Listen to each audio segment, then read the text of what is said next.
Hello मेरे प्यारे दोस्तों, स्वागत है आप लोगों को इस चैनल पर। और आज मैं आपको मुन्नी की कहानी का दूसरा भाग सुनाने जा रही हूँ। ये भाग देखने से पहले अगर आप इसका पहला भाग देखना चाहते हो तो डिस्क्रिप्शन बॉक्स में दिए गए लिंक पर क्लिक करके देख सकते हो। तो दोस्तों, पप्पी के और मेरे मुलाकात होने के दूसरे दिन में मैं अपने काम में बिजी हो गई। दोपहर के खाना खाने के बाद मैं बचा हुआ खाना, जो कि चिकन का बोन्स और ग्रेवी था, उसमें थोड़ा राइस मिला लिया और बाहर गली में कुत्तों को ढूंढने चली गई ताकि मैं ये सब उनको खिला सकूं।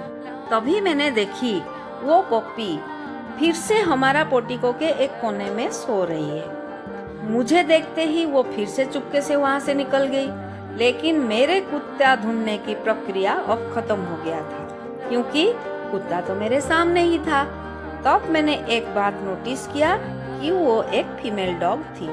मैंने उसे जाते हुए देख बहुत प्रकार की साउंड निकाली मेरे मुंह से कि किस तरह वो साउंड सुन के मुझे तो उसका मतलब हमने तो उसको कुछ नाम वाम दिया नहीं था, तो इसीलिए मैं बहुत सारा आवाज करके चूचा कैसे कैसे करके मैं साउंड निकाली ताकि वो कुत्ता मुझे देख के रिटर्न आ जाए। लेकिन दोस्तों, वो मेरी बात सुनी ही नहीं।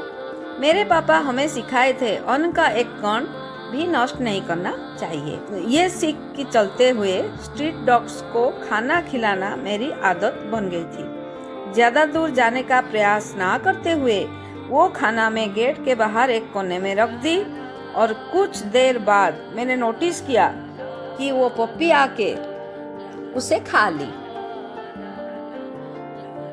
तो दोस्तों, मैं भुवनेश्वर में 3 दिन रुकी और मेरे उस पप्पी को खाना देने का सिलसिला 3 दिन तक जारी रहा।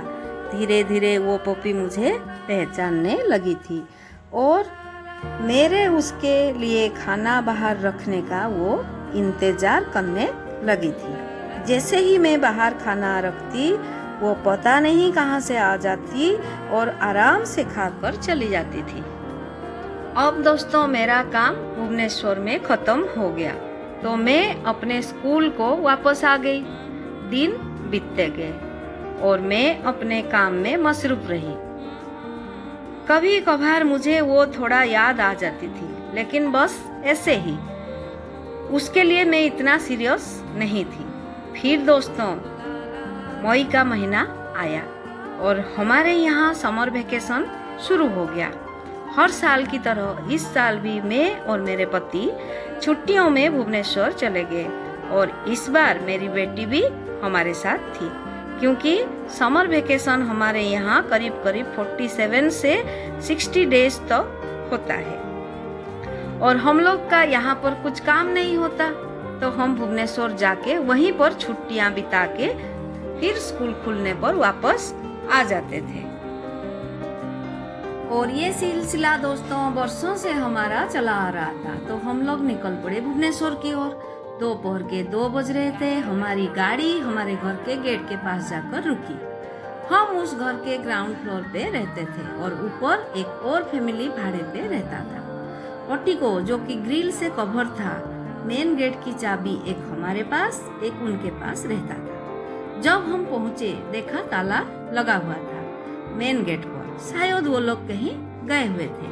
मैं अपनी हैंडबैग से चाबी निकालकर दरवाजा खोलने लगी, ताला खोलने लगी। मेरे पास सामान लिए हुए मेरे पति और मेरी बेटी खड़े थे। जैसे ही मैंने गेट खोली, एक चमत्कार हुआ। आप यकीन नहीं करोगे मेरे दोस्तों, वो नन्ही सी पप्पी पता नहीं कहाँ पर थी, अचानक ही आ गई और गेट से 2 या 3 फीट की दूरी पर खड़ी होके मुझे देख के अपना पूंछ हिलाने लगी। दोस्तों, उसकी आंखों में मैंने देखा तो मुझे ऐसा लगा मानो वो खुशी से चमक रही हो। आप यकीन नहीं करोगे, मुझे अपने दिल में कुछ हल्का सा महसूस हुआ, लेकिन मैं इतना ध्यान नहीं दिया क्योंकि मुझे उससे कुछ ज्यादा लगाव था नहीं। हम लोग घर के अंदर प्रवेश किए। मेरी बेटी बोली, मम्मी तुमने वहाँ गेट के पास कुछ देखा? मैं बोली, क्या? उसने फिर बोली, एक सुंदर सी व्हाइट पप्पी वहीं था। मैं बोली, हाँ हाँ, मैं देखी थी।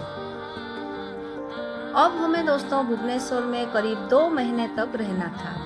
हम लोग थोड़ा फ्रेश हो गए और दोपहर का खाना खाए। खाना खाने के बाद फिर से मैं बचा हुआ खाना एक पन्नी में लेके बाहर जाके रख दी। वो पप्पी 2 मिनट के अंदर अंदर आ गई और सारा खाना चट कर गई। अब मैं थोड़ा ध्यान से देखी तो मुझे पता चला हाँ, ये सचमुच में एक फीमेल पप्पी ही है।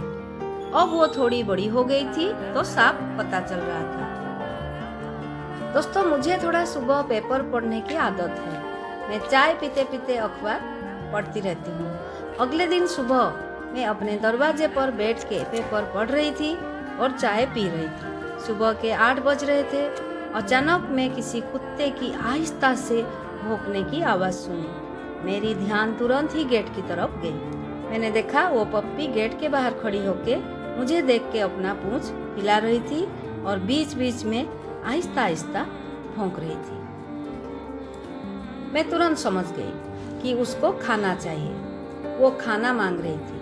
मैं घर में जाके देखी, सुबह सुबह कुछ तो था नहीं, नाश्ता हमारा बना नहीं था। मुझे एक बिस्किट का पैकेट मिला। मैंने वो पैकेट फाड़ के उसे सारा बिस्किट गेट के बाहर जाके दे दिया। वो पूंछ हिलाते हुए सारा बिस्किट खा के वहां से चली गई। तो दोस्तों, अब बारी है विदा लेने की। कहानी को आज यहीं पर रखते हैं, फिर मिलेंगे दूसरे भाग में। जैसे कि मैं पहले भी बोली थी आपको, एक बार में ये सुनोगे स्टोरी, आपको अच्छा नहीं लगेगा सुनते हुए, मुझे भी बताते हुए अच्छा नहीं लगेगा। पार्ट पार्ट ही सुनना आपके लिए भी अच्छा है, मेरे लिए भी अच्छा है। तो दोस्तों, अगले भाग का इंतजार कीजिएगा और बहुत जल्द मैं लाऊंगी अगले भाग। तो दोस्तों, तब तक के लिए बाय बाय।